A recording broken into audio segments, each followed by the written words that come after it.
Hello student. मैं doctor Ajay Kumar Soni, सहायक प्राध्यापक राजनीति विज्ञान, शासकीय मां महामाया महाविद्यालय खड़गवां, जिला कोरिया, छत्तीसगढ़। आज हम लोग संत गहिरा गुरु विश्वविद्यालय अंबिकापुर, जिला सरगुजा, छत्तीसगढ़ के अंतर्गत संचालित एमए राजनीति विज्ञान के द्वितीय सेमेस्टर के 5वें प्रश्न पत्र के इकाई 5 का अध्ययन करने जा रहे हैं। और आज का हमारा टॉपिक है ideology and politics of liberation struggles in India. अगर हिंदी में कहें तो भारत में मुक्ति संघर्ष या स्वतंत्रता संघर्ष की विचारधारा और राजनीति, ये हमारा टॉपिक है। स्टूडेंट, सन 1857 ईस्वी से पूर्व का काल भारतीय इतिहास में साम्राज्य विस्तार का काल रहा है। 1600 ईस्वी को ईस्ट इंडिया कंपनी की स्थापना के पश्चात से ही अंग्रेजों ने भारत में अपनी जड़ें धीरे धीरे मजबूत करना प्रारंभ कर दिया था। यद्यपि ईस्ट इंडिया कंपनी के आगमन का प्रारंभिक उद्देश्य व्यापार था, परंतु बाद में इसका एकमात्र उद्देश्य हो गया अधिकाधिक लाभ कमाना एवं इस उद्देश्य की पूर्ति हेतु ब्रिटिश साम्राज्य का विस्तारीकरण। अपने उद्देश्य को प्राप्त करने हेतु कंपनी ने शोषण की विविध अमानवीय नीति अपनाई। इन अमानवीय नीतियों के कारण धीरे धीरे भारतीय जनता में असंतोष व्याप्त होता गया। स्टूडेंट, अंग्रेजी साम्राज्य के प्रति व्याप्त असंतोष के बावजूद सन 1857 ईस्वी के पूर्व कोई व्यापक एवं दीर्घकालिक विद्रोह नहीं हो सका। फिर भी सन 1857 ईस्वी के पूर्व अनेक उल्लेखनीय क्षेत्रीय संघर्ष हुए। इन क्षेत्रीय संघर्षों में सैन्य विद्रोह के साथ ही साथ किसान और जनजातीय आंदोलन भी हुए, जिनका भारतीय राष्ट्रीय आंदोलन को सशक्त बनाने में विशिष्ट स्थान है। स्टूडेंट, अब हम 1857 का विद्रोह के संबंध में जानेंगे। सन 1857 ईस्वी में उत्तरी और मध्य भारत में एक शक्तिशाली जन विद्रोह उठ खड़ा हुआ और उसने ब्रिटिश शासन की जड़ें तक हिलाकर रख दी।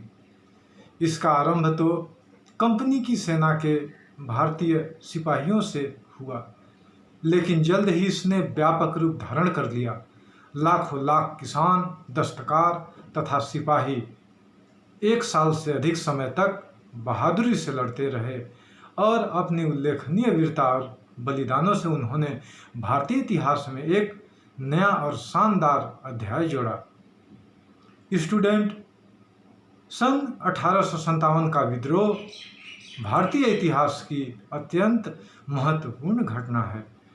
इस पर लेखकों ने काफ़ी कार्य किया है, परंतु विद्रोह के नामकरण पर विद्वानों में एक मत नहीं है।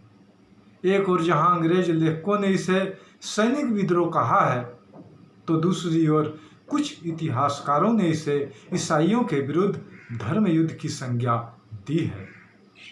वीर सावरकर ने इस विद्रोह को प्रथम स्वतंत्रता संग्राम कहा है, जबकि अशोक मेहता ने भी इसे राष्ट्रीय विद्रोह बताया है। स्टूडेंट, सन 1857 ईस्वी के विद्रोह का प्रभाव यह रहा कि इससे राष्ट्रीय चेतना एवं स्वतंत्रता प्राप्ति की लालसा लोगों में जग गई। अपने राजनीतिक अधिकारों की सुरक्षा के लिए भारतीयों ने अनेक संस्थाएं बनाई। इनमें सबसे प्रमुख भारतीय राष्ट्रीय कांग्रेस थी। इसके नेतृत्व में अंततः 15 अगस्त 1947 को भारत स्वतंत्रता प्राप्त करने में सफल हो सका। भारतीयों को स्वाधीनता प्राप्त करने के लिए ब्रिटिश साम्राज्यवाद से कड़ा संघर्ष करना पड़ा, जिसमें अनेक देशभक्तों ने अपने प्राणों का बलिदान दिया। उन बलिदानियों एवं भारतीय जनता तथा उनके नेताओं के त्याग और साहस ने ही हमें आज़ादी दिलाई। स्टूडेंट, अब हम लोग 1857 के विद्रोह के कारणों के बारे में संक्षेप में जानकारी प्राप्त करेंगे। यदि हम राजनीतिक कारणों की बात करें तो लॉर्ड डलहौजी की हड़प नीति विशेष उल्लेखनीय है। इस नीति के अनुसार यदि कोई देसी नरेश निसंतान मर जाता तो उसकी रियासत कंपनी के अधिकार क्षेत्र में चली जाती थी। इस नीति का सहारा लेकर डलहौजी ने सतारा, नागपुर, झांसी, अवध, संबलपुर और जैतपुर की रियासतें हड़प ली। इस घटना ने देसी नरेशों में आक्रोश की भावना भर दी। इसी प्रकार सामाजिक कारणों में यदि हम देखें तो अंग्रेज अपनी जाति, वंश और नस्ल को विश्व का सर्वश्रेष्ठ नस्ल मानती थी। भारतीयों के प्रति उनका व्यवहार अमानवीय था। प्रथम श्रेणी की रेल यात्रा भारतीयों के लिए वर्जित थी। इनके द्वारा संचालित होटलों में भारतीयों का प्रवेश वर्जित था। इनके उत्सवों में भारतीय भाग नहीं ले सकते थे। इन सब सामाजिक कारणों से भारतीय नाराज थे और 1857 के विद्रोह के समय उन्होंने अपनी भड़ास निकाली। यदि हम प्रशासनिक कारणों पर नज़र डालें तो हमें पता चलता है कि कंपनी सरकार नौकरी देने में भेदभाव की नीति अपनाती थी। ऊंचे पद केवल अंग्रेजों के लिए सुरक्षित था। कंपनी सरकार की न्याय व्यवस्था भी दोषपूर्ण थी। जो भारतीय नौकरी कर रहे थे उनके साथ अंग्रेजों द्वारा अपमानजनक व्यवहार किया जाता था। इन कारणों से अंग्रेजों के प्रति भारतीयों में आक्रोश और असंतोष की भावना पनपने लगी थी। स्टूडेंट, यदि हम आर्थिक कारणों पर प्रकाश डालें तो हमें पता चलता है कि भारत में आते ही अंग्रेजों ने यहाँ के कुटीर उद्योगों को नष्ट करना और भारतीयों का शोषण करना प्रारंभ कर दिया। अंग्रेजों की मुक्त व्यापार नीति एवं इंग्लैंड के बने हुए कपड़ों को कम दाम पर बेचने से भारत का कुटीर वस्त्र उद्योग समाप्त हो गया। अंग्रेजों द्वारा भारी कर लगाने से गरीब किसान त्रस्त थे। इनकी आर्थिक नीतियों के कारण जमींदार, किसान, मध्यम वर्ग, मजदूर, उद्योगपति और व्यापारी वर्ग नष्ट प्राय हो गए। इस प्रकार इनकी आर्थिक शोषण ने भारतीय समाज के सभी वर्गों को प्रभावित किया तथा उनमें असंतोष की भावना भर दी। स्टूडेंट, यदि हम धार्मिक कारण को देखें तो इसमें हमें ज्ञात होता है कि भारत में ईसाइयों का बड़ी संख्या में आगमन होने लगा था। इनका मुख्य उद्देश्य भारत में ईसाई धर्म का प्रचार प्रसार करना था। ये लोग भारतीयों को अपना धर्म परिवर्तित करने के लिए प्रेरित करते थे। इससे भारतीयों के मन में यह बात बैठ गई कि अंग्रेज उनके धर्म को भी नष्ट करना चाहते हैं। चर्बी वाले कारतूस की घटना ने तो उनकी रही सही उम्मीदों पर भी पानी फेर दिया तथा भारतीयों को उनके विद्रोह के लिए तत्पर कर दिया। स्टूडेंट, यदि हम सैनिक कारणों पर प्रकाश डालें तो हमें ज्ञात होता है कि भारतीय सेना के उच्च पद केवल अंग्रेजों के लिए ही सुरक्षित थे।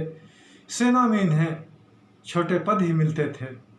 भारतीय सैनिकों को अंग्रेज सैनिकों के मुकाबले वेतन कम मिलता था।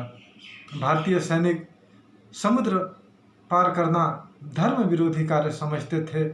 इसके बावजूद इन्हें भारत से बाहर युद्ध करने समुद्र पार जाने को कहा गया। सैनिकों के निःशुल्क डाक सुविधा भी समाप्त कर दी गई।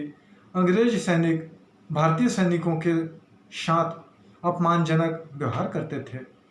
इस प्रकार अंग्रेजों के भेदभावपूर्ण व्यवहार के कारण ही भारतीय सैनिकों में क्रोध की भावना भर गई।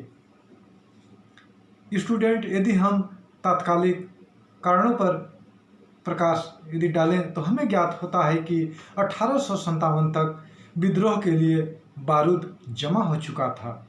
केवल इसमें एक चिंगारी की देर थी। चर्बी मिले कारतूसों की घटना ने यह चिंगारी भी बारूद को दिखा दी और सिपाहियों के विद्रोह पर उतर आने पर साधारण जनता भी उठ खड़ी हुई। नए एनफील्ड राइफल का उपयोग सबसे पहले सेना में ही आरंभ किया गया। इसके कारतूसों पर चर्बी सने हुए कागज का खोल चढ़ा होता था और कारतूस को राइफल में भरने से पहले उसके सिरे को दांतों से काटना पड़ता था। इस खोल में गाय और सूअर की चर्बी का प्रयोग किया गया था। इसे हिंदू तथा मुसलमान सिपाही दोनों भड़क उठे। उन्हें लगा कि चर्बीदार कारतूसों का प्रयोग उनके धर्म को भ्रष्ट कर देगा। इनमें से अनेकों का विश्वास था कि सरकार जानबूझकर उनके धर्म को नष्ट करने तथा उन्हें ईसाई बनाने के प्रयत्न कर रही है। अतः सेना अपने धर्म की रक्षा के लिए प्रतिबद्ध हो गई। स्टूडेंट, अब हम लोग अपने नेक्स्ट वीडियो में इस इकाई के शेष भाग का अध्ययन करेंगे। आप सभी को धन्यवाद।